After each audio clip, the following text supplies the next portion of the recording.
Hello everyone, I am सुगम। Welcome back. तो कैसे हो आप सब? आई होप आप सब अच्छे होंगे।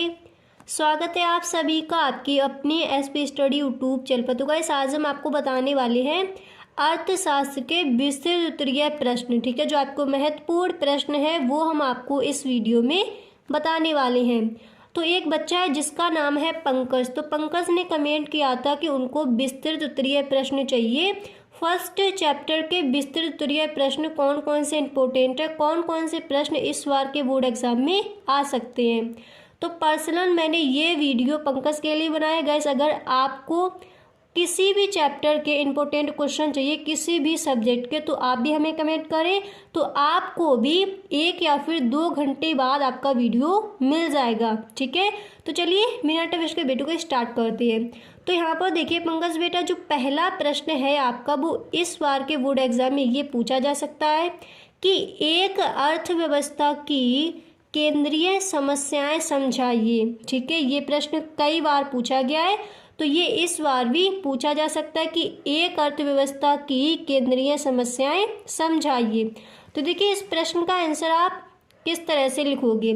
तो आप लिखोगे कि अर्थव्यवस्था से अभिप्राय उस आर्थिक प्रणाली से है जिसके द्वारा समाज की समस्त आर्थिक क्रियाओं का संचालन किया जाता है। फिर इसके बाद आपको लिखना है कि प्रत्येक देश किसी न किसी आर्थिक प्रणाली पर आधारित होते हैं। ठीक है, इसके आगे आप लिखोगे कि आर्थिक प्रणालियों के प्रमुख रूप है कौन कौन से। पहला यहाँ पर है पूंजीवाद, दूसरा हो जाएगा समाजवाद और तीसरा हो जाएगा मिश्रित। ठीक है, फिर इसके आगे लिखना है कि अर्थव्यवस्था आर्थिक प्रणाली की भिन्नता के अनुसार अर्थव्यवस्था का संचालन भी भिन्न भिन्न यानी अलग अलग होता है। फिर इसके आगे आप लिखोगे किंतु साधनों की सीमितता एवं उनके वैकल्पिक प्रयोगों तथा आवश्यकताओं की अनंतता के कारण ही साधनों एवं साध्यों के बीच उपयुक्त तालमेल बढ़ाने की समस्याएं प्रत्येक आर्थिक प्रणाली में विद्यमान रहती हैं।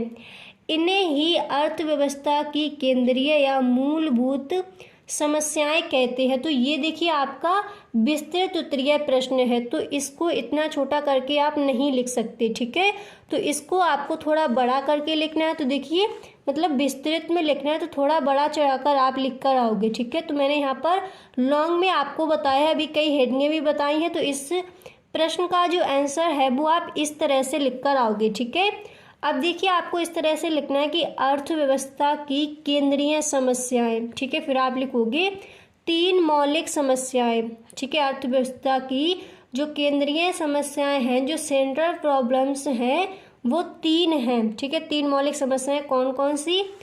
क्या उत्पादन किया जाए तथा कितनी मात्रा में किया जाए। पहली समस्या ये है कि क्या उत्पादन किया जाए, और उत्पादन किया भी जाए तो कितनी मात्रा में किया जाए। दूसरी समस्या है कि उत्पादन कैसे किया जाए। तीसरी समस्या यहाँ पर दी गई है कि उत्पादन किसके लिए किया जाए।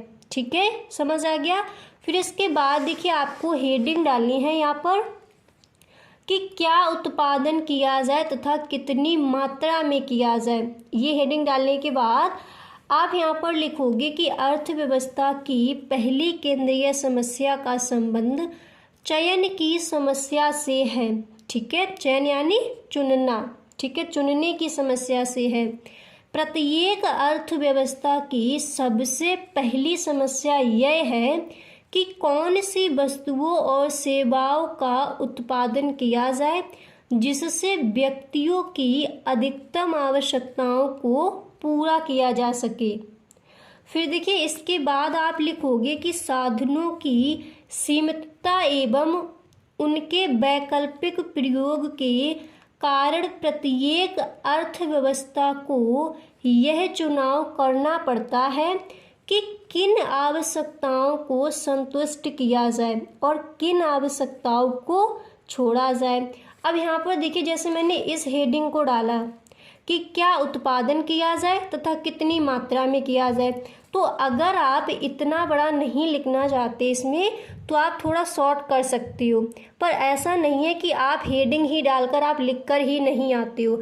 अगर एक अर्थव्यवस्था की केंद्रीय समस्याएं आपसे विस्तृत में ये प्रश्न आज किया जाता है, अगर इस बार के बोर्ड एग्जाम में ये प्रश्न आज से किया जाए तो फिर देखिए जैसे मैंने यहाँ पर आपको बताया है इस तरह से आपका प्रश्न है। फिर आप यहाँ पर देखिए इस तरह से यहाँ पर लिखोगे कि अर्थव्यवस्था की केंद्रीय समस्याएं, उसके बाद आप देखिए इस तरह से आपको ये हेडिंग डालनी ही पड़ेगी अगर विस्तृत में आपका ये प्रश्न पूछा जाए। ठीक है, अब इसके बाद देखिए जो नेक्स्ट हेडिंग है वो आपको डालनी है उत्पादन कैसे किया जाए।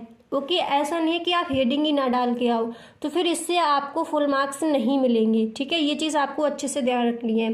इसके बाद देखिए नेक्स्ट हेडिंग डालोगे उत्पादन कैसे किया जाए, तो फिर इसमें आप लिखोगे कि अर्थव्यवस्था के सामने दूसरी समस्या यह आती है कि चयनित वस्तु का उत्पादन कैसे किया जाए।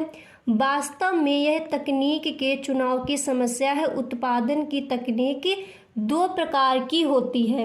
अब यहाँ पर देखिए अगर आप शॉर्ट में लिखना चाहती हो तो फिर ये जो दो तकनीकी हैं इनको आप फिर मत लिखिए। ठीक है, मैंने यहाँ पर आपको बता दी है।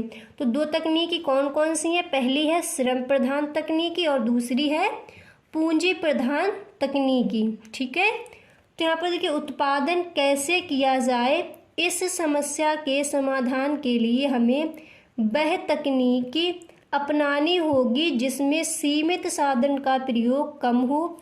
यदि दोनों उत्पादन, ठीक है, यदि दोनों उत्पादन, फिर देखिए इसके बाद आपको लिखना है यदि दोनों उत्पादन तकनीकों द्वारा उत्पन्न उत्पादन समान हो तो अधिक कुशल तकनीक उसे कहा जाएगा। ठीक है, फिर इसके आगे आप लिखोगे जो देश के सीमित साधनों की कम से कम मात्रा का उपयोग करें। अब इसके बाद जो आपकी नेक्स्ट हेडिंग थी, जो नेक्स्ट आपकी समस्या थी, जो नेक्स्ट आपकी प्रॉब्लम्स थी वो क्या थी, सेंट्रल प्रॉब्लम की उत्पादन किसके लिए किया जाए। ठीक है, तो देखिए इसमें आपको लिखना है इस तरह से आप हेडिंग डालोगे उत्पादन किसके लिए किया जाए। तो फिर इसमें आप लिखोगे कि अर्थव्यवस्था में क्या, कितना और कैसे। ठीक है, अर्थव्यवस्था में क्या, कितना और कैसे जैसी समस्याओं का समाधान के बाद यह समस्या उत्पन्न होती है कि उत्पादन किसके लिए किया जाए, अर्थात उत्पादन का वितरण कैसे किया जाए। ठीक है, तो देखिए जो ये वाला आपका प्रश्न है तो इस प्रश्न का आंसर आप इस तरह से लिखकर आओगे बोर्ड एग्जाम में। ओके, इतना समझ आ गया। तो आई होप आपको वीडियो अच्छा लगा होगा गाइस। अगर आपको वीडियो पसंद आया है तो इस वीडियो को आप एक लाइक ज़रूर कर दें। Okay, thank you.